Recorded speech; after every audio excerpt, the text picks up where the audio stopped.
जी दोस्तों, आज हम बात करेंगे गले पड़ते हैं, गले क्यों पड़ते हैं। तो वीडियो सुनने से पहले आपसे गुजारिश है कि हमारे चैनल को सब्सक्राइब करें, लाइक करें, शेयर करें और घंटी का बटन जरूर दबाएं ताकि हमारी आने वाली हर वीडियो जो है वो आप तक पहुंच सके। बात फौज बिल्लाहि मिनश शैतानिर रजीम, बिस्मिल्लाहिर रहमानिर रहीम। दोस्तों, आज बात होगी गला खराब होता है उसकी क्या वजूहात हैं और उसका इलाज क्या है। तो एक होता है गला जो है उसमें बलगम जो है वो होती है लेकिन उसमें दर्द नहीं होती।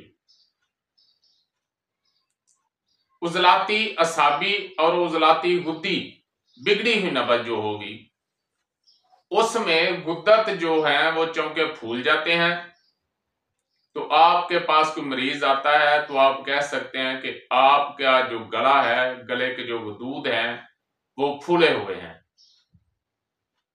तो चूंकि गदूद फूल गए हैं उसकी वजह से रास्ता जो है वो तंग होता है और कोई चीज जो है वो मुश्किल से खाई जाती है, तो इसमें जो है वो दर्द नहीं होती।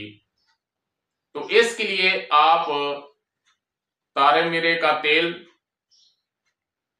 इस्तेमाल कर सकते हैं या फिर सरसों के तेल में अजवाइन देसी जो है वो जला लें और थोड़ा सा तारे मीरे का तेल भी डाल लें।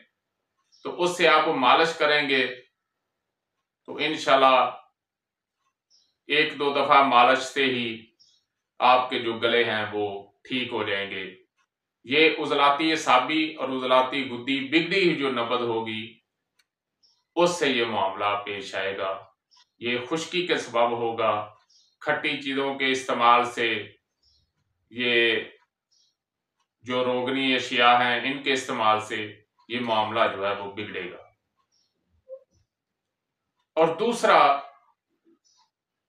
गले में गुद्दी नब्ज के वजह से, यानी गुद्दी उजलाती नब्ज की वजह से, बिगड़ी हुई नब्ज जब गुद्दी उजलाती हो जाएगी तो उसकी वजह से जो जब वर्म तक नब्ज जाएगी तो फिर वर्म की वजह से अंदर जो है गले में सुर्खी होगी और दर्द होगा। दर्द तहरीक की वजह से होगा क्योंकि गुद्दी तहरीक है और तहरीक वाला मकाम जो है वहां दर्द होता है। तो जब तहरीक जो है वो वर्म के मुकाम तक जाएगी तो इसमें सुर्खी भी होगी और दर्द भी होगा। तो इसको आपने क्या करना है, रेठे का कावा बनाएं। रेठे का जो छिलका है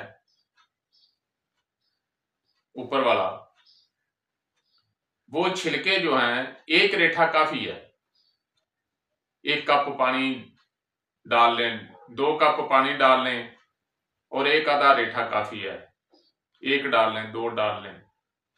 तो उसके जो है ना वो गरारे करें, उसके उबाल लें पानी को और उसके बाद नीम गर्म पानी से गरारे करें।